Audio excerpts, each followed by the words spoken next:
One summer moment can change a child's life. Through Toys for Tots Give and Go initiative, your support provides books, games, toys, and outdoor adventures that spark curiosity, creativity, and a love of nature. Whether it's fishing, learning a new sport, reading under a tree, or playing with friends, these moments build confidence and lifelong memories. For too many children, those moments never come. You can help change that this summer. Visit toysfortots.org. Toys for Tots, delivering hope beyond the holidays. This is the Cats Roundtable with John Catsimatidis. Everywhere around the world, they come to America. Every time that flag's unfurled, they come to America. Good morning, New York. This is the Cats Roundtable. John Catsimatidis here Sunday morning.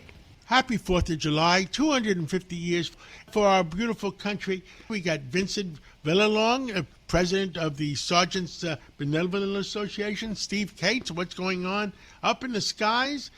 New Jersey GOP, Christine Hanlon, County Executive for Suffolk County, Ed Romaine, Governor David Paterson, John Cherritt on the markets, Dr. Mason Pimsler about cancer in the Bronx, Andy Spano, Westchester County Executive for 12 years. We're celebrating his birthday and his new book. Andrew Rain, the Citizens Budget Commission. And let's start off with Michael Stoller and the Real Estate Report.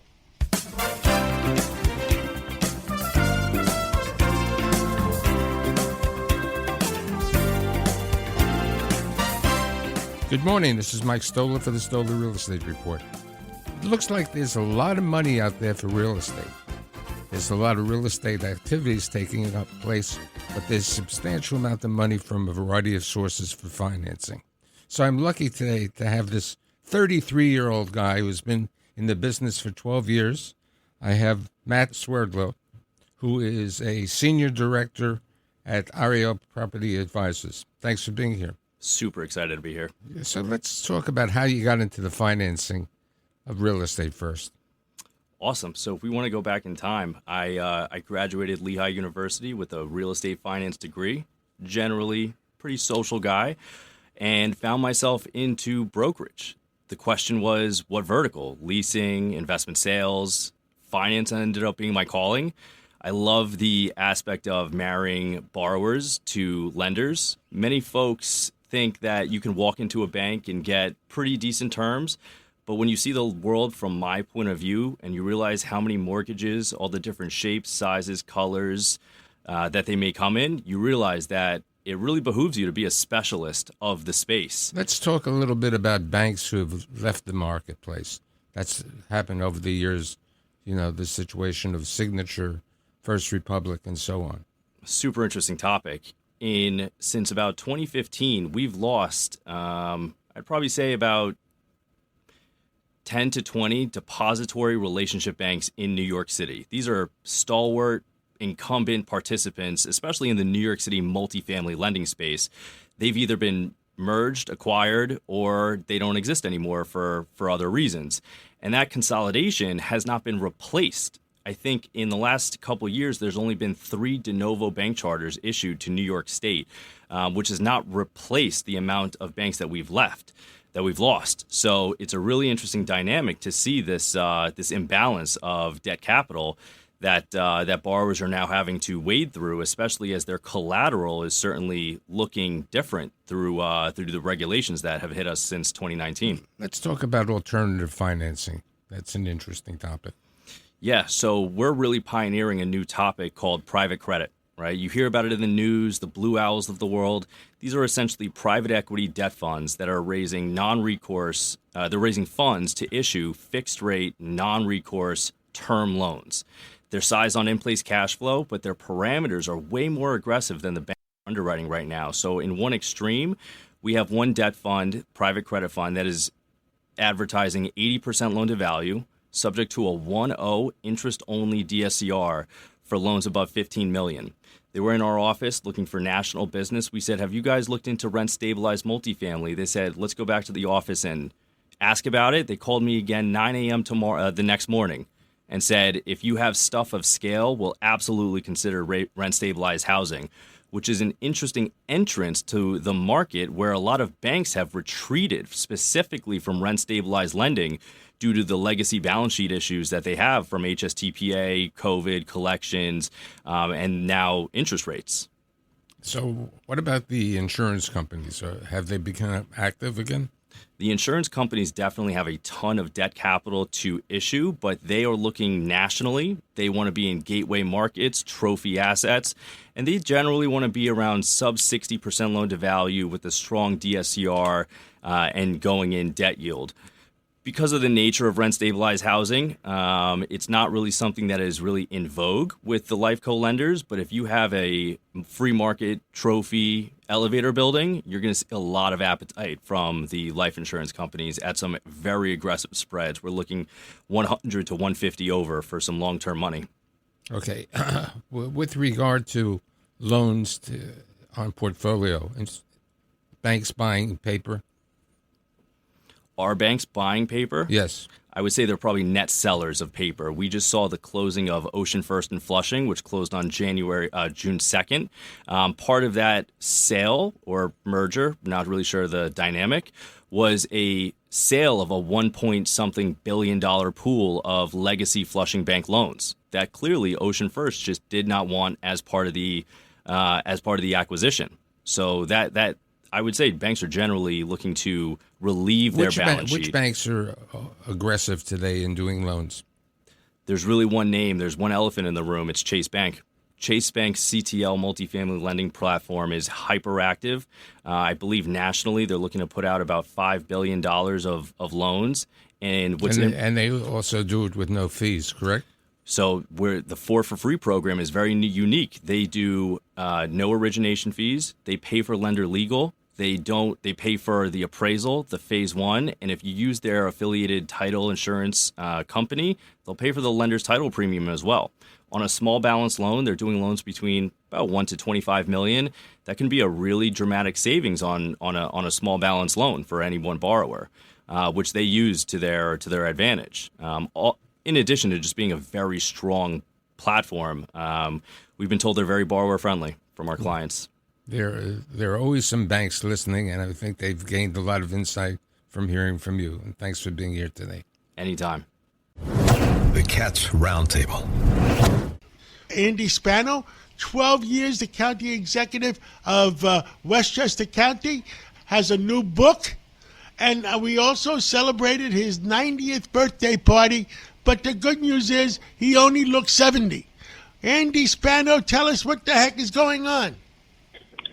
Well, Andy, this book is, frankly, not just a political memoir. It's a life story about family, character, Westchester, and public service. And tell us about it. Yeah.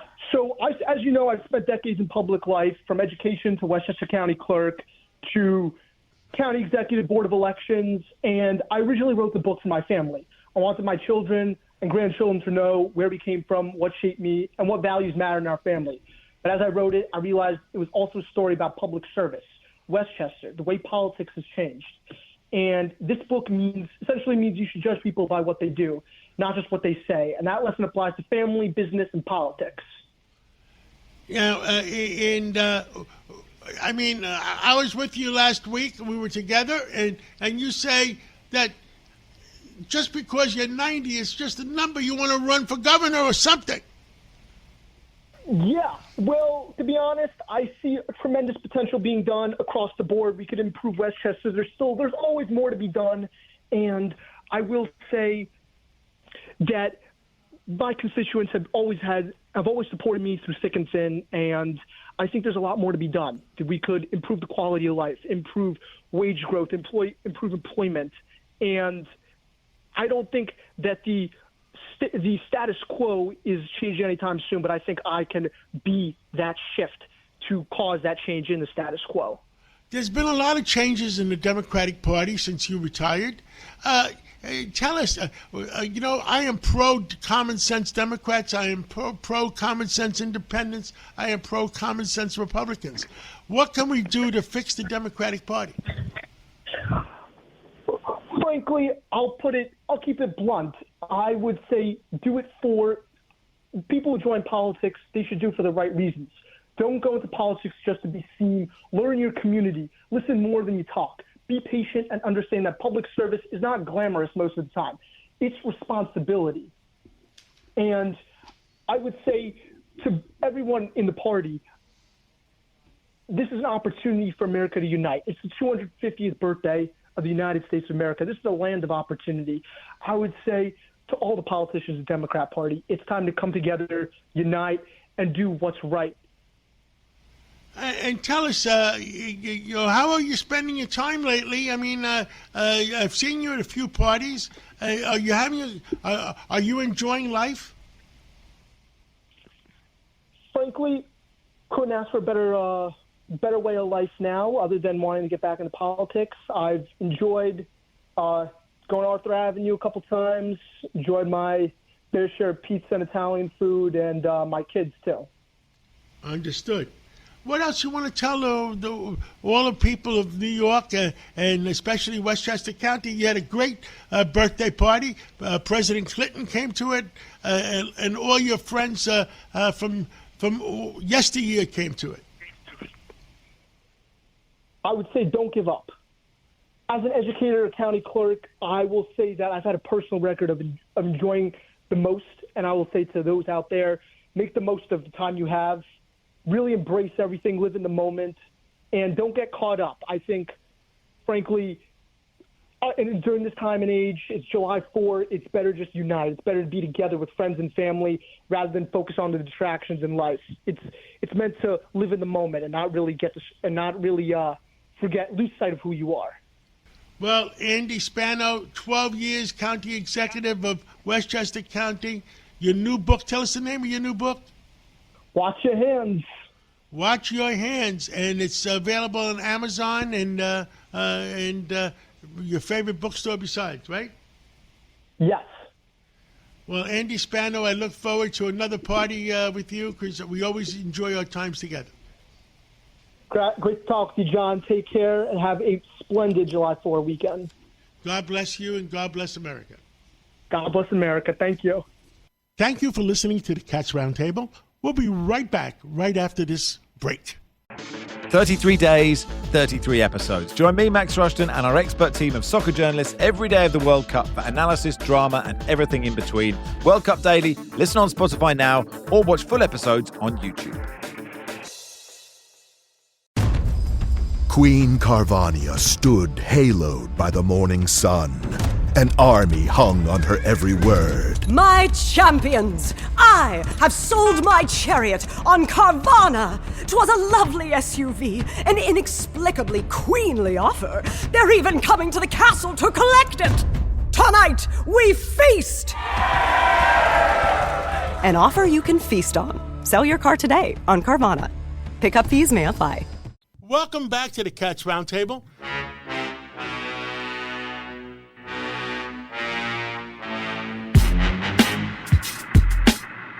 With us today, like every weekend, we have Governor David Paterson. Governor Paterson, we got a mess in our hands in the Democratic Party. Some common sense Democrats are really upset. Well, John, I think that too many Democrats have allowed themselves to be taken over by not just forces on the left, but socialists. And there are Democrats running in the November election, and I'm thinking of one who I know, who had to endorse Mamdani to win his primary. He will easily win his general election, but that's the kind of pressure that Democrats are feeling. It isn't just a happening. It's real. And one of the issues that, if you really think back, John, if you ever heard some of John F. Kennedy's old press conferences or the speeches that he made, you would have thought he was a Republican and not even a moderate Republican. And I think that may be the key to bringing the Democratic Party back, which is to find the issues that really that are loathsome to people, their tax issues, the issues of being pushed out by other groups and that kind of thing. And I think that would really be the beginning. Is there anybody with the courage? Has anybody taken the leadership of this this endeavor yet? Well, it's interesting you mention that, John, because very quietly, which is about the best way to do this, I'm meeting with other Democrats about that kind of problem. You know, you just don't meet and have a press conference and think you're going to reverse what's been 4 years of disheartening results at the polls, particularly last week in Colorado on Tuesday night. Another Democrat fell to another socialist. We're going to have to find the real center. And when I say center, I don't mean politically, but the center of people's hearts these days, the things they're thinking about, and also delivering on the promises that get made in that period of time. After 1964, and I was 10 years old, I thought a Republican would never beat a Democrat for president because that was when Lyndon Johnson won. And, of course, Lyndon Johnson won after the assassination of President Kennedy. He beat Barry Goldwater. But things can change, and they can change very quickly. And I think what we Democrats have to do is use our imaginations. We all have one. Republicans have definitely demonstrated they have an imagination.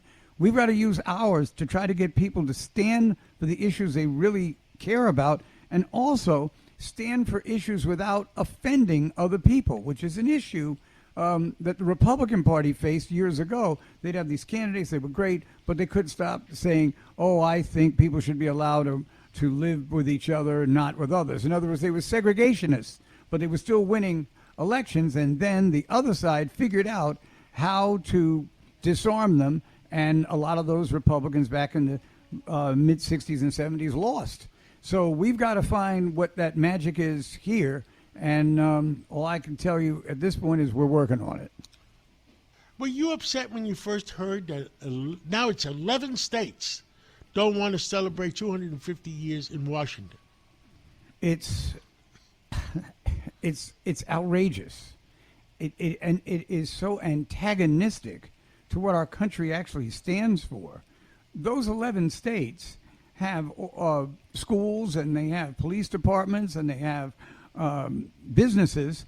I'm sure that they want to be successful. Why would they go out of their way to not want to talk about the July 4th being, well, it's basically the anniversary of the founding of this country? Now, if we go back to what was actually going on around then, yes, a lot of the people who signed the Declaration of Independence had slaves, and there were other people that were committing other types of offenses. But really, it was the beginning. There is a Harvard professor, her last name is Green, I believe, African-American, who explains that whole process. And really, if you look through history, when great changes are made, they're great, but they're not perfect. And I think that's what the people in these states need to hang their heads in shame by calling themselves Americans and then saying that the July 4th celebration is un-American. I think common sense Republicans and common sense independents and common sense Democrats should all sit at the same table and work things out. But there seems to things have just gotten out of hand. And well, you know, it's so interesting. There's so much about this holiday that is just educational. So when Columbus sailed the ocean blue in 1492, he thought, he didn't know he was in America. He thought he was someplace else. And then inevitably they got that straightened out. But before they could, Amerigo Vespucci, who was the second explorer that got to the United States, he had a better PR guy because the country was named America and not Columbia.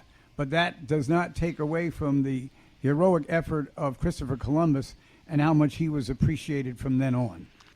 Well, thank you so much for coming on this Sunday, 4th of July weekend, and have a great day with the family and friends, and we'll catch up again real soon. Same to you, John. The Cats Roundtable. Let's go to Suffolk County, Long Island. With us today is Ed Romaine, the Suffolk County Executive. Mr. Executive, when did Southampton get inaugurated as a village or a town? Southampton was settled in 1640. It was one of the first settlements in Suffolk County by European settlers. They came from Lynn, Massachusetts. And on July 4th at 10:30, I will be in the Southampton 4th of July parade as our earliest village, celebrating with them our independence. And by the way, in the Revolution, Southampton was loyal to the United States and to the Patriot cause. So I'm all for Southampton, and I'm going to be out there celebrating with them. Of course, on Friday night, we're going to have a huge celebration over in Brookhaven at Bald Hill, which is one of the highest points in Suffolk County. We're going to have a free concert and fireworks sponsored by the county, the town, and a whole host of other people. Come on down. It's right off Patriarch Mount Sinai Road. It's great. Everyone's going to have a great time. If there's needed parking and you can't find parking at that spot, right across the street is the Brookhaven Town Hall. Park there. We'll have buses. So we want to celebrate the 4th of July in a big, big, big way. Well, on Sunday, I'm going to be watching you. I'm going to be sitting at 75 Main, watching you go by and waving at you on the big parade on Sunday morning. That's great. I had a great time because I spoke at your breakfast, and I met some friends there that I haven't seen for a while. Former county clerk and county executive Westchester, dear friend of mine, 90 years old, looking great, sounding good, wrote a book and passing his knowledge along. So, and then we met the state senator from Rhode Island. Tremendous guy. Tremendous. Yeah, a common sense Democrat, which is very good. We like common sense Democrats. We like common sense Democrats. We like common sense Republicans, common sense conservatives. I don't know about socialists, though. No, we don't like socialists. Now, what's going on with New York City? The people in Florida are saying, come on down. In Suffolk County, are you going to say, come on over? You know, if you're thinking about relocating because you're a high-wealth individual, because you've been worked hard all your life and made a success, and then the city's going to tax you or go after your place that you live, don't do that. Don't move out to Florida. Come on to the east. Suffolk County is about 60 miles east of New York City on Long Island. We have the largest industrial park in the United States east of the Mississippi. Actually, it's the second largest in the United States after Silicon Valley. So we love industries. We love business. We love commerce. We love creating jobs. We love creating wealth and opportunities because that's what this country is all about. And that's what I want to continue in Suffolk County. So you're almost at the 400th year of Suffolk County or Southampton. Well, it was settled in 1640. Gotcha. It wasn't incorporated. It was settled. People got there. I guess they have to deal with the Indians. And as you know, John, we still have a lot of Indians. We have the Shinnecock Indian tribe. It's nationally recognized. I'm just surprised there isn't casinos there. But they're nationally recognized, and they're part of the community. We want to give everyone in Suffolk County the opportunity to succeed, to work hard, to make money, and do well. That's the American dream. We want to keep that dream alive here in Suffolk County. And I'm saying to people in the city, if you think the dream is dying in the city, don't move to Florida or Texas or Tennessee. Come out to Suffolk. We'll help you. We'll get you located here. We'll help your business here. We'll give you tax incentives. We'll do whatever because we welcome people. We want to see the American dream where people work hard and then make money and have some success. We don't want to see the government take all of that money. We want to see that money be used for a better life. Come to Suffolk, live longer, enjoy life, do well, prosper, create jobs, create wealth, create success, build the American dream. That's what the 4th of July is all about. And I want to build on that. I want to give everyone the opportunity to do well. Who wants to work hard? Again, there's a what if, Claude, and the what if depends on people who want to work. Ed Romaine, thank you so much. God bless you. God bless America, and God bless 250 years. And thank you so much. God bless. I'll see you soon. Take care of yourself. Thank you for listening to the Cats Roundtable. We'll be right back right after this break. I'm Livy Dunn, All-American gymnast and Viore athlete. When you travel and train as much as I do, you find happiness where you are. On the mat or on the sand, movement and comfort are essential. That's why I live in Performance Joggers by Viore. Made from DreamNet fabric that's made of 89% recycled materials, effortlessly soft and made to move as much as I do. My happiness starts here, in the softest joggers on the planet. Get 20% off your first purchase at Viore.com/Libby. That's VUORI.com/LIVVY. Exclusions apply. Not only will you receive 20% off your first purchase, but enjoy free shipping on U.S. orders over $75 and free returns. Go to Viore.com/Libby and discover the full versatility of Viore clothing. Exclusions apply. Visit the website for full terms and conditions. Honey, what are you listening to? Mom! Your teen might not share everything with you, but teens share everything with each other. And certain everyday behaviors, like sharing food, drinks, or kisses, could mean sharing bacteria that can cause meningococcal disease, known as meningitis. Although meningitis is uncommon, about 1 in 10 who develop it will die. Ask your teen's doctor about missing meningitis vaccinations. Learn more at meningitis.com. Vaccination may not protect all recipients. Sponsored by GSK. Hey, it's Ryan Reynolds here from Mint Mobile. Now, I was looking for fun ways to tell you that Mint's offer of unlimited premium wireless for $15 a month is back. So I thought it would be fun if we made $15 bills. But it turns out that's very illegal. So there goes my big idea for the commercial. Give it a try at mintmobile.com/switch. Upfront payment of $45 for 3 months, $90 for 6 months, or $180 for 12-month plan required. $15 per month equivalent. Taxes and fees extra. Initial plan term only. Greater than 50 gigabytes may slow when network is busy. See terms. Job site. Moved. Your crew needs 4 more rooms. Tomorrow. If you booked on your own, you could be left high and dry. But you booked with Engine. Found the right hotel with 1 click and avoided cancellation fees. Because Engine lets you do that, too. Yes change, no charge. Engine. Free to join. Flexible when plans change. Teams, travel, spend. Managed. Head to engine.com/flex to get started. Welcome back to the Cats Roundtable. New Jersey, each day your beauty shines from farmland to the shore.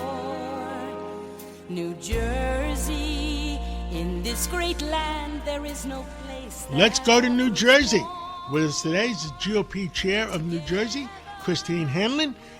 Ms. Hanlon, New Jersey chose not to go to Washington for 250-year anniversary. Yes, well, unfortunately, our state decided not to participate in the Great American State Fair. But you know what? We had one of our counties step up. Cape May County is there representing New Jersey at the State Fair, and we're very thrilled that they stepped up to do that. And they're showcasing, all the beauty of the Jersey Shore, and we're really happy that they're there. Have you publicized it that New Jersey's having some representation? Yes, we did post on that. There are places here in New Jersey who are doing, a lot of things for America's birthday. Here in my county, we've had so many wonderful events. So there are New Jerseyans out there really celebrating our great country. What else is going on in New Jersey? Yeah, well, we've been working really hard here at the state party. One of the things that we worked on was sort of an investigation into our voter rolls and whether there were non-citizens on our voter rolls. And we analyzed quite a bit of data received from our election offices. And, unfortunately, because of New Jersey's process and how they register voters at motor vehicle, we found, hundreds of non-citizens on the voter rolls that had been on the voter rolls, and some voted in multiple elections. So this is something we're really honing in on and continuing our investigation and really trying to push for change in the system in New Jersey so that non-citizens are not ending up on the voter rolls. How many do you think are involved? Well, we found hundreds and hundreds. So it's interesting. I think during the naturalization process, when people are going through the process to become citizens, it becomes evident that they were placed on the voter rolls. And, through New Jersey's flawed system. What happens then, once you're on the voter rolls, the county clerks are mandated by law to send you a sample ballot. So, you're almost encouraged through the system to go out and vote. So we need to make sure that we do not have non-citizens on the voter rolls, and this is one of the reasons why we've been conducting this big investigation. I mean, is that a crime? Well, if you vote, yes, it would be. And it's also a crime because if you register to vote and you certify that you are a citizen, that is on the voter registration form. So it's a problem, and we have found evidence of, I'm going to say at least 30 at this point, and we're still looking into it, non-citizens who have voted over the past couple of years, and some have voted in multiple elections. That's a problem all over the country. I guess this is the reason. But even if we passed the Voters Registration Act, if they had an ID already issued, that wouldn't help. Right. Well, you have to go backwards to analyze the voter list that is already in place. And I know the federal government had come up with ways to do that. It's just that, different states have sued to prevent that from happening. And so this is just a constant ongoing battle to clean up the voter rolls in many states. Some states are cooperative and some are not. I know the Republican National Committee is working hard on their election integrity projects and filing lawsuits. Unfortunately, we just had a very, in my opinion, bad decision from the United States Supreme Court relating to the counting of ballots after Election Day. I was hopeful that there would be a decision from the Supreme Court saying that you could not count ballots after Election Day, because that was always the rule years ago. During COVID, a lot of states relaxed these rules as to when ballots could be delivered to the election offices for counting. And there was a recent lawsuit, but unfortunately the Supreme Court did not ban the counting of ballots after Election Day. So we definitely have our challenges, but we all keep working hard to make the system better. Thank you so much for coming on this 4th of July weekend, and I hope you enjoy with your family, and God bless you. God bless America. Thank you. Thank you so much. I love this great country, and I wish everyone the best, and God bless America. Thank you so much. Christine Hanlon, GOP Chair of New Jersey. The Cats Roundtable. With us today is Vincent Villalong, and he's the president of the largest police union in New York City, the Sergeants Benevolent Association. Well, Vincent, you were supposed to get some extra people, and it looks like the city council budget went through without it. It's an extreme disappointment. You have the speaker that basically is supposed to be a checks and balances for the mayor, and it kind of just shows now that she's proven she's kind of nothing more than a rubber stamp for his socialist agenda. We're supposed to get all these cops, and we're already losing people left and right. This month alone, we are down. We had 81 people file for retirement, and we only got 35 new sergeants. And of those 35 new sergeants, really we only got 15 because 20 got promoted to lieutenant. The numbers are dropping. Our men and women are pretty much burning the candle on both ends. 12-hour tours, some going as much as 16 to 18 hours with overtime. They're exhausted, and we're losing bodies again. I don't know what the thought is, because 580 police officers, which is what it was they were supposed to put in, was the very least of the number that they projected. They should have a lot more. And again, this is another sign of defunding the police. There's no other way around it. For a whole year, you're not going to hire any more police officers. You're not having a police academy class. It's going to take us years just to make those numbers up.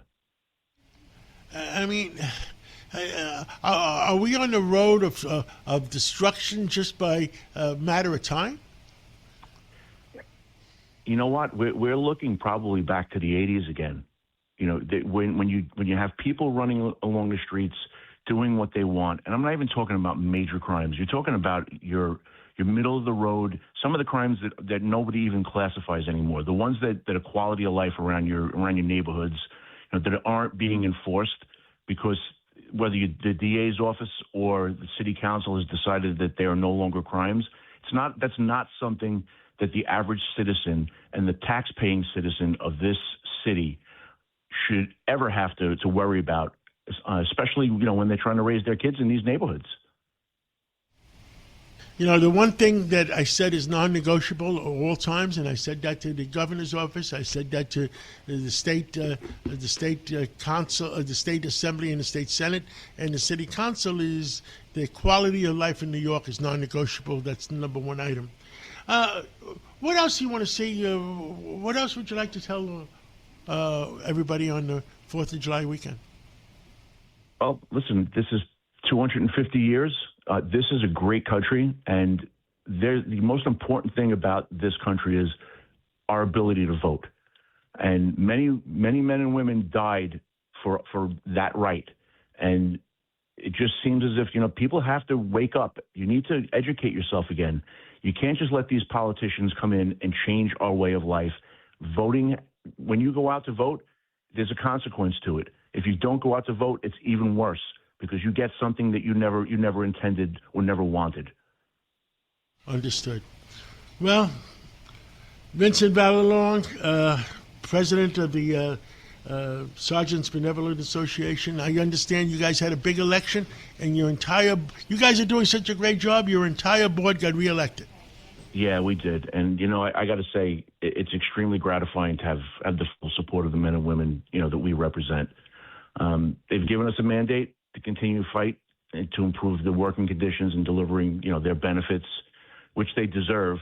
And this also shows the lawmakers on every level that of government, that is, that a united union is a strong union, and we're not afraid to take on any of the challenges that come our way, and with that, it's an honor to represent this rank and the men and women in this rank. And the board, I can tell you that my board has done nothing but crushed it for the past 4 years. We've had some lows where we thought we weren't going to get a contract. We held tight. They were tireless in their efforts the last few years, and their help, pretty much with their help, they delivered a strong contract. We fixed the wage disparity. We're working on legislation to correct pensions. They just did a fantastic job, and I tip my hat to them. I wouldn't be here for another 4 more years if it wasn't for the board and it wasn't for the delegate body and what it is we do day in and day out. Thank you so much for coming on this Sunday, and happy 4th of July weekend, and we hope it's a good time to be with the family. Same here. Andrew Ryan. Andrew Ryan is the president of the Citizens Budget Commission. The budget was supposedly signed off, and we're ready to go, but everybody's yelling at everybody, and tell us what's going on. Okay, so the mayor and the speaker came to agreement, as they do every year, and they agreed to a balanced budget. But let's kind of peel away what happened. Let's just spin back to January for a second. The mayor spoke the truth. He told everyone clearly the city has a huge structural budget problem. And then he went to attack it and close that budget gap. But now he did some good things. He appointed these chief savings officers that went into each agency, and he's found some savings, and that's the right approach, and frankly, he needs to do much more of that. But the reality is we have a huge structural budget problem, and the budget agreement, the $125 billion budget agreement, does not solve that budget problem. Next year is balanced. We shouldn't leave anybody the wrong impression. Next year is balanced. But the way he closed that budget gap was with $5 billion of one-shots, short-term savings, and shifting costs to future taxpayers. And when you use a one-shot, that's just a patch. That's one-time money. It leaves the hole to be open next year. So he's left the city next year himself as mayor with a gaping hole next year of $6.4 billion and increasing fiscal stress in the years after. That budget gap goes up to $8.5 billion, but that's actually what we see on paper. It doesn't include the next round of raises for city employees, and it doesn't include his very ambitious agenda. Remember, he wants to fund universal child care. It's not in the budget yet. He wants to fund free buses. It's not in the budget yet. So there's more money that he wants to spend. So we've got a problem right as it is, and it grows over time. Understood. Now, is the problem in any particular spot? You can look at it in specific places and overall, and let's just spin back. We have, for the last decade, layered on more and more programs into the city, and some of these are good programs, but we haven't had any of the discipline. And frankly, when revenues are coming in hand over fist, and we get a lot of federal and state aid, during COVID, money is layered on, programs layered on, without any serious effort to say, hey, what are we doing that we shouldn't be doing? What's actually not helping New Yorkers? How are we running more efficiently? We haven't had a serious effort to ask or deal with any of those questions. So we have an overall problem that we're just spending more than we take in. Then you look at specific choices. Our school system has, shrunk around 150,000 students over the last 10 years. And while charter schools have gone up around 60,000, but as we reduce, as enrollment declines, we've been holding individual schools harmless, and we give them the same amount of money, which makes no sense. We now have 200 schools with under 200 kids. So we are spending literally $400 million a year to give schools the same money that they used to get when they had more students. That money is not well spent. Understood. Now, is it over? Is the budget closed, or is there a system to go back and try to make adjustments? Well, the way the city budget works just structurally is every quarter there is an update, so we get to see how things are going, how the revenues are going, how the spending is going, and then the budget is locked and adopted for this year. We might see some adjustments because, listen, we got to watch the economy. If it's good, we'll have more money, and we need that. Quite frankly, and that's good for everyone. But if there is some slowdown or adjustment, we need to deal with that. But the issue is the effort to save money, to increase efficiency, can never be over. And for his credit, the mayor said no. And the first deputy mayor, I heard him last night on TV say, no, we need to continue with the chief savings officers identifying savings.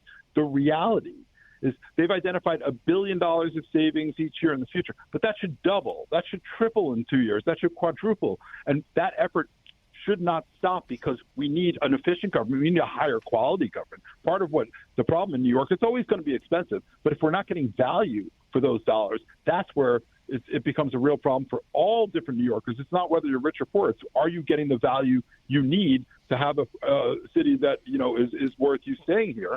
And that effort has to continue.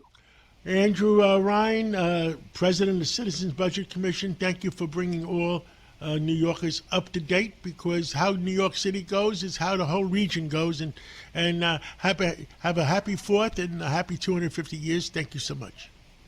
Thank you so much for having me. Thank you for listening to the Cats Roundtable. We'll be right back right after this break. Welcome back to the Cats Roundtable.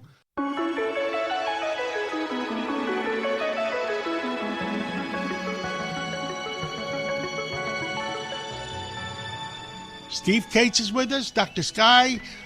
Steve, I always enjoy talking to you because, I can dream about Mars, I can dream about the moon, what you want to talk about on the 4th of July weekend. Well, John, good morning and happy July, happy post-4th of July and America's great 250th anniversary celebration. But, John, we don't talk about those things. We go otherworldly. So let's begin. The sun this week has been in the news, this past week, I should say. Another major sunspot group, gigantic, John, about the distance of the Earth to the moon. Why is this so important? Because sunspot cycle 25, by many people's estimation, is supposed to be winding down. No, it's not. And if we get more of those X-flares, that's not good for our health, at least from the world of space and the world of satellites. And the big one is these CMEs. They're called coronal mass ejections. That's the real humdinger. They travel at about 3 million miles an hour, and that's the proton storm that affects the satellites and can maybe make our GPS go crazy. So not over with this solar cycle by any means. What else you have to talk about this Sunday morning, this 4th of July weekend? Well, John, there's a strange radio signal that's coming from the center of the Milky Way. And before we jump on being part of alien technology, which is all the conversation in the world, a big radio telescope in Australia has identified a new strange type of radio signal. They're these two dwarf stars. Now, why is this important? Because a larger red dwarf has material pulled off to this tiny little pulsar-type white dwarf. And what it's doing is so incredible. It repeats its radio signal every 1.4 hours, and this is picked up by some of the most sensitive telescopes. Why is it important? Because we really don't understand why it does that.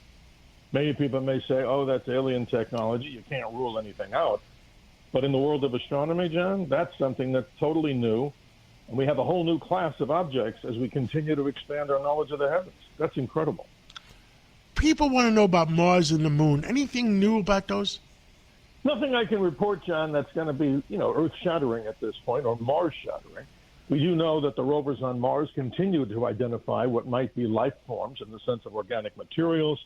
The Moon itself, as we found out, we talked about it a few weeks ago, there's different densities on the surface of the Moon. As the Apollo astronauts went around the Moon, they noticed these areas, they call them mascons. What does that mean in simple English? It means that there's areas of the Moon that may have some hollowness to it, but are not an entirely hollow moon. So those are some amazing things. But we always go and talk about a mystery of the week. Now, this one's off the charts. What are gravitational waves? Now, this is something bizarre. These are invisible fast ripples in what they call the fabric of space-time. They travel at near light speed. This was predicted by Einstein. And when you have two black holes, let's say, that collide, imagine if you had like a smooth pond and you threw rocks in there. So in the world of the areas of astronomy and space, not only do we have electromagnetic energies coming out, but we have these things that are warping space-time. So electromagnetic waves in the universe are not the only thing. A couple of people, one of them that I knew, Dr. Kip Thorne, won a Nobel Prize for the detection of these things. So our universe is constantly stretching, and we really don't know, John. It could be the answer of how do you move through space and time for the future. That's incredible stuff. But, John, on a more personal note, as we conclude this as the post-4th of July celebration, America's 250th, we're all proud. In about an hour and a half, this is hard to say because it sounds strange. The Earth is at its farthest position from the sun. We're now 94,502,961 miles away. Go figure, right, John, when you have all the heat that we got right now. So the Earth always in July 5th this year, is farthest from the sun. And the reason is our Earth's orbit is egg-shaped. And why is it so hot? Of course, we know from basic schooling that the Earth is tipped closer to this particular time during summer. So enjoy the heat, or again, stay out of the heat. And we wish everybody the best for Sunday morning. Well, Dr. Sky, Steve Cates, thank you. And I listened to you last night. You're on Sunday morning and Saturday morning from midnight Friday night to 2 o'clock in the morning Saturday morning, and on till Sunday morning from midnight Saturday night to 2 a.m. Sunday morning. And you keep me up at nights, and thank you for keeping me up because I enjoy those shows. Thank you, John. A happy Sunday. And again, always remember to keep your eyes to the skies and your feet on the ground. Have a good day. The Cats Roundtable. With us today is Dr. Mason Pimsler, and he deals with in the Bronx where a lot of needy people are there. And Dr. Pimsler, can you give us an update on your concerns on this 4th of July, 250th year anniversary of our country? Good morning, John, to you. First of all, the weight loss drugs that everyone is talking about was prohibited to be covered under Medicare. Yet people under Medicaid can get drugs, but Medicare, people 65 and older, and some people have Medicare that are disabled, that are not 65, who put their blood, sweat, and tears into this country, could not get these weight loss drugs. It took President Trump to build a bridge, and that's the name of the program, The Bridge. And he is covering for people 65 and older, for the first time, like I said, these weight loss drugs that help people prevent diabetes, cardiovascular disease, sleeping issues, because if you're too heavy, your abdomen presses on your diaphragm and makes it hard to sleep at night. And you wake up, you don't get a good night's sleep. So these drugs that were costly will now just cost seniors $50 when they were costing $1,000 and they went down to $400, $500, $50. Never has this been. $50 instead of $1,000 instead of $400. Yes, and $400 if you're lucky, John. It's more in the $500,000. I provide free to people sometimes when I have it, but it's very hard to get. And I have a lot of people that are 65 and older in their 70s that are still pre-diabetics. They're obese, have had heart attacks, and they could benefit from these drugs. And I couldn't do it. The only way I could do it was the company would give me as a representative, like an ambassador for that company, they would give me the drug and I'd give it free to people. But that doesn't cover enough. So what Trump did was he built another Taj Mahal like he did in Atlantic City. This bridge is going to help so many, John, so many. What other concerns you have? I go through this every single day. That, again, with seniors, because I'm an internal medicine specialist, but I'm also a fellowship-trained geriatrician that specializes in the senior population. So I don't stop. Like, for instance, majority of doctors stop cancer screening at 75. Mammographies, colon cancer, prostate, 70 to 75. That's a big concern. You ask a concern. So I keep going. I know that they'll say the guidelines stop at 75 unless someone they think is going to live longer than 10 years at 75. But we don't know, so I'm not going to take that away. My own mother, her doctor messed up, and I diagnosed breast cancer at 82, and she's doing perfect. So that's a big thing. You can't stop. I want to get that. I want to hear that again. In other words, the guidelines to Medicare and Medicaid are that at the age of 75, if you get cancer, tough luck. It's not the Medicare guideline. It's the United States Preventive Task Force, and that's what the doctors look, and they say, right, tough luck that, you're 75 now, no more colonoscopy. I had a patient come in 2 weekends ago. She's 79. She has a colon cancer, invasive. Luckily, we found it, and now she had it surgically removed on the 29th of June, and she's doing very well. She's recovering. But if the doctor would have done the colonoscopy, she would have been much more ahead of the game. So, yes, it's something called the United States Preventive Task Force that gives these recommendations. And the doctors, though, really should not be following it. Because you're deciding to cut a person's life possibly shorter. And I see it all the time. So it's not unusual. So if you're poor and they know that, I am shocked. Yeah, if you're poor and they say, hey, you're 75 or you're 70, no more prostate cancer screening. And then you develop a prostate cancer like Biden at 78, 79, you won't be fortunate enough to have had that PSA test, the prostate-specific antigen cancer screening test. Simple blood test, not expensive. So colon cancer screening, prostate cancer screening, mammogram, cervical cancer, do not stop when they tell you at the 75. Because now people are living into their hundreds. So do not stop. Dr. Mason Pimsler, thank you so much for coming on. God bless you and your family.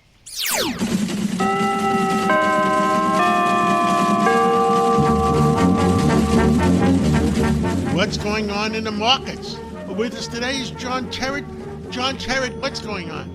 Well, I will never doubt what you say again, because you predicted Dow 50,000 and it happened, and you did that weeks before it actually happened. So Dow 60, I think, is very possible. The big story, I suppose, is that it was a shortened trading week because we only got to Thursday, because Friday was a holiday in the build-up to the 250th birthday.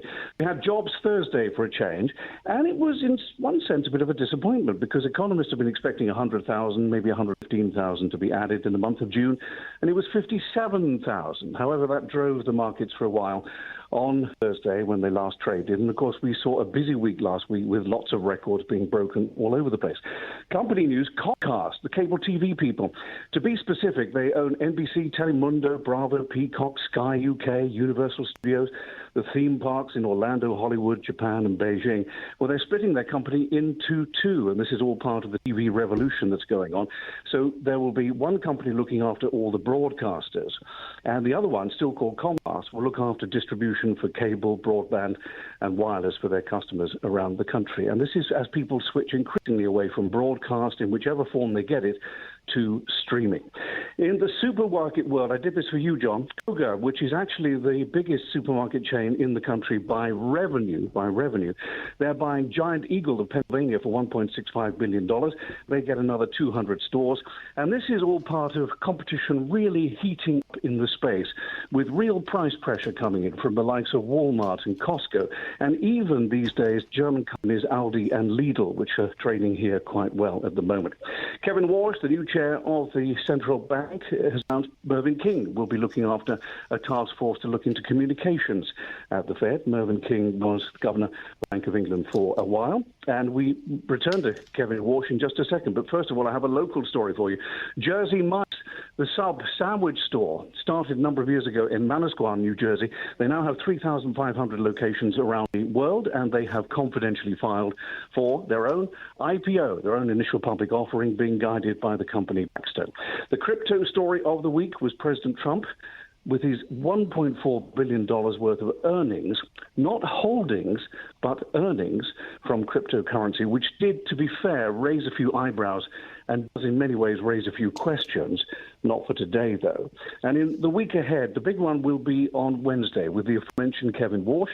His last meeting, of course, his first as the chair of the central bank, when they did not change interest rates. Get the minutes from that meeting, and those minutes are eagerly awaited. John.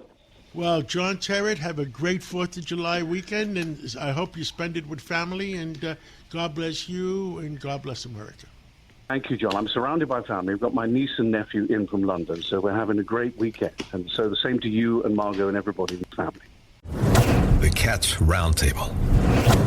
If you ever miss a segment or want to hear it again, go to WABCRadio.com, go to podcasts, go to minicast, and play back your favorite segment. Thank you for being with us for the Cats Roundtable Local Edition, the #1 show on Sunday mornings in New York. Keep listening to us for the Cats Roundtable National Edition between 9 o'clock and 10 o'clock. So we'll be back to you in a few minutes after the news.